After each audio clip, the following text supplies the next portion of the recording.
नमस्कार, आप देख रहे हैं पॉलिटिकल आइडिया और मैं हूं प्रदीप कुमार। मित्रों, आज हम बात कर रहे हैं पप्पू यादव की और पप्पू यादव के माध्यम से बिहार में एक आकार लेने जा रहा है तीसरा मोर्चा। मैं प्रशांत किशोर की बात नहीं कर रहा। प्रशांत किशोर अगर 243 सीट पे लड़ेंगे तो प्रशांत किशोर चौथा मोर्चा होंगे बिहार की राजनीति का। इसे आप आज लिख कर रख सकते हैं। अगर विगत जनवरी से लेकर आज तक के अगर बिहार के राजनीतिक दलों की गतिविधि का अगर हम विश्लेषण करें, हम अगर एनालाइज करें, तो निष्कर्ष निकालना उतना मुश्किल नहीं है। और पप्पू यादव की गतिविधियों को भी अगर आप नोट कीजिए तो मैं बता सकता हूं दावे के साथ कि बिहार की राजनीति का जो एक ध्रुव, जिसे वर्तमान में विपक्ष का ध्रुव कहते हैं, महागठबंधन का ध्रुव कहते हैं, उस ध्रुव को अपनी उंगली पर पप्पू यादव नचा रहे हैं पूर्णिया लोकसभा चुनाव के दिन से ही। मैं ऐसा क्यों कह रहा हूं उसको समझने का प्रयास करेंगे तो फिर आप समझिए। सबसे पहले शुरुआत होती है लोकसभा चुनाव के दौरान लालू परिवार के द्वारा इस बात का विरोध करने से कि नहीं, कन्हैया कुमार की बिहार में एंट्री नहीं होगी, पप्पू यादव की बिहार में एंट्री नहीं होगी। चलिए, लोकसभा चुनाव के समय में राहुल गांधी झुक गए, क्योंकि लोकसभा चुनाव के दौरान राहुल गांधी तैयार नहीं थे, उनकी मजबूरी थी, आरजेडी पर उनकी पूर्णतया निर्भरता थी। इसीलिए अंतोगत्वा पप्पू यादव का भी त्याग करने पर कांग्रेस सहमत हो गई। अंतोगत्वा पप्पू यादव निर्दलीय चुनाव लड़े, जीते भी तेजस्वी यादव के लगातार भारी विरोध के बावजूद। अंतिम दिनों में तेजस्वी यादव ने तो अपनी सभाओं में यहां तक कह दिया था कि पप्पू यादव को वोट देने से बढ़िया है कि आप एनडीए को जिता दीजिए। अब आते हैं कन्हैया कुमार पर। कन्हैया कुमार के भी बेगूसराय से चुनाव लड़ने की बात हो रही थी कांग्रेस के द्वारा, लेकिन सीपीआई को वो सीट दे दी गई। लालू यादव नहीं तैयार हुए, तेजस्वी यादव तैयार नहीं हुए। कन्हैया कुमार अंतोगत्वा दिल्ली से लोकसभा का चुनाव लड़े, हार गए। पहचान बिहार में, दिल्ली में जीतेंगे कैसे? मनोज तिवारी वहां बहुत भारी पड़े। खैर, लेकिन अब देखिए जनवरी से क्या हो रहा है। जनवरी से लगातार राहुल गांधी का बिहार दौरा, और उन सब बातों का राहुल गांधी एक तरह से विरोध कर रहे हैं जो ट्रेंड आरजेडी ने या लालू यादव ने या तेजस्वी यादव ने सेट किया था।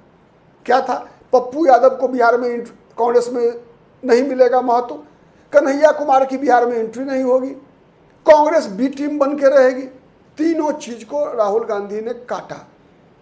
और आप याद कीजिए, जिस दिन राहुल गांधी का कार्यक्रम रहा है या महागठबंधन की कोई बैठक हुई है, हर दिन पप्पू यादव की पैरेलल प्रेस कॉन्फ्रेंस चला है। चूंकि वो कांग्रेस में शामिल नहीं हो सकते, अदरवाइज सदस्यता चली जाएगी उनकी, निर्दलीय जीत कर आए हैं, तो जो पार्टी विरोधी माने जो एक दल बदल विरोधी कानून है उसके फंदे में नहीं आना चाहते पप्पू यादव, इसीलिए वो कांग्रेस की मीटिंग में शामिल नहीं होते। लेकिन जितनी भी रणनीति बन रही है राहुल गांधी एंड टीम की, उसके सूत्रधार पप्पू यादव हैं। मैं बताऊंगा आपको, आप याद कीजिए, उसके बाद से जितने भी, एक तो पप्पू यादव की और कन्हैया कुमार की, राहुल गांधी ने बिहार में एंट्री करा दी लालू यादव के विरोध के बावजूद। उतना ही नहीं, लालू यादव के समर्थक प्रदेश अध्यक्ष अखिलेश सिंह की छुट्टी कर दी, राजेश राम को ले आए। लालू यादव और आरजेडी चाहती थी कि कांग्रेस पार्टी सवर्णों की राजनीति करे, जिससे कि बीजेपी को डैमेज कर पाए। राहुल गांधी इस बात को समझ पाए, पप्पू यादव समझ पाए। पप्पू यादव ने राहुल गांधी से कहकर कन्हैया कुमार, पप्पू यादव की टीम, शकील अहमद खान की टीम, मैं ये टीम इसलिए कह रहा हूं, बता रहा हूं, ये टीम ने अखिलेश सिंह को हटवाया, राजेश राम को बनवाया, अजीत शर्मा को हटवाया विधायक दल के नेता से, वहां पर लेकर आए शकील अहमद खान को। आप याद कीजिए, जब CAA लागू करने की घोषणा हुई थी 2019 में, सीमांचल में जितनी आम सभाएं हो रही थी, ये तीन नेता तीन पार्टी में थे उस समय में। पप्पू यादव थे जनाधिकार पार्टी, उनकी अपनी पार्टी थी, कन्हैया कुमार सीपीआई में थे, शकील अहमद खान कांग्रेस पार्टी में थे। लेकिन तीनों की संयुक्त सभाएं हो रही थी पूरी सीमांचल में। मतलब ये सेटिंग 2019 से चल रही है। और अब वो सेटिंग अपना आकार लेने जा रहा है तीसरे मोर्चे के रूप में। भीतर से सूत्रधार पप्पू यादव है। इसीलिए अभी चुनाव आते आते बिहार में कितना खेला होगा, इस बात का केवल इंतजार करते रहिए। बहुत खेला बाकी है बिहार की राजनीति में, और उस खेला को एक तरह से खेलने में बहुत बड़ी भूमिका स्थानीय स्तर पर पप्पू यादव की है, केंद्रीय स्तर पर राहुल गांधी खेल रहे हैं। और सेनापति बनकर निश्चित रूप से कन्हैया कुमार जैसे लोग भी हैं, पप्पू यादव खुद हैं, राहुल गांधी एकदम फ्रंट से लीड कर रहे हैं इसको। तो ये जितनी भी मैंने स्थिति बताई आपको कि एकदम राजद से उल्टा चल रही है। राजद बार बार पहले धमकी दे रही थी, अब गिरा रही है कि तेजस्वी यादव को अगर आप मुख्यमंत्री पद का उम्मीदवार नहीं घोषित करते हैं तो महागठबंधन को घाटा होगा। कांग्रेस कोई भाव नहीं दे रही है, कांग्रेस जैसे कान में तेल डाल के सोई हुई है।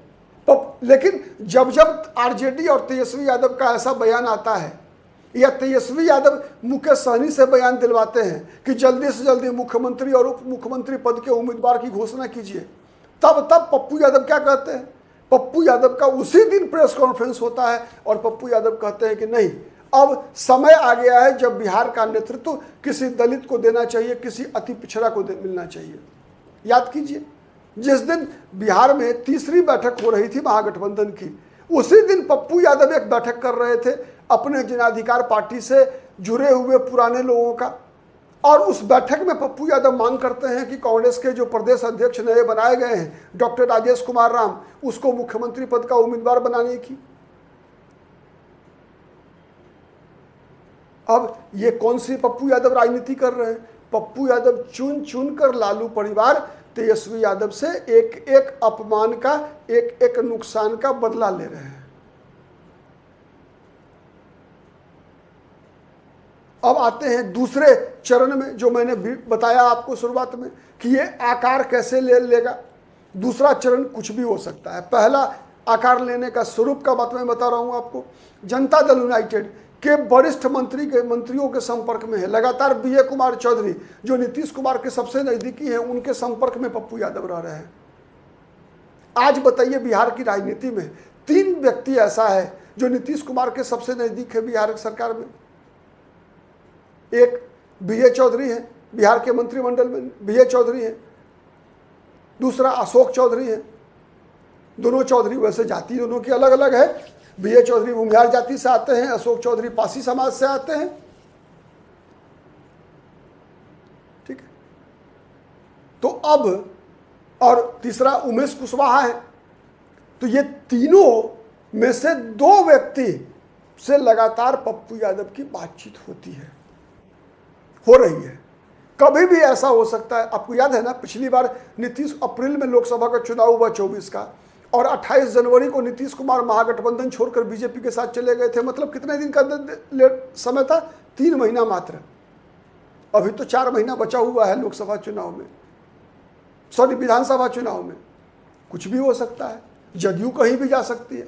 उपेंद्र कुशवाहा को निपटाने की बात हो रही है कि 5-6 सीट देकर निपटा दिया जाए। कुशवाहा के पास खोने को कुछ नहीं है। अगर 20 सीट कांग्रेस से 25 सीट मिल जाए तो उपेंद्र कुशवाहा आराम से जा सकते हैं, क्योंकि अब 2020 वाली स्थिति कांग्रेस की नहीं है। कांग्रेस 2020 की तुलना में कई गुना मजबूत हुई है बिहार की राजनीति में। और अगर जब लगेगा महागठबंधन में अन्य दलों को कि तेजस्वी के नाव को डूबना ही डूबना है, तो कोई ठिकाना नहीं है मुकेश सहनी का। कब वो अगली ट्रेन पकड़ लें और पप्पू यादव के पास जो है सामाजिक न्याय का प्रणेता बता दें, लालू यादव के परिवारवाद का विरोध करना शुरू कर दे मुकेश सहनी, पीठ में छुरा भोंकने का आरोप लगा दे तेजस्वी यादव पर। मुकेश सहनी का कोई ठिकाना तो है नहीं, कभी भी जा सकते हैं।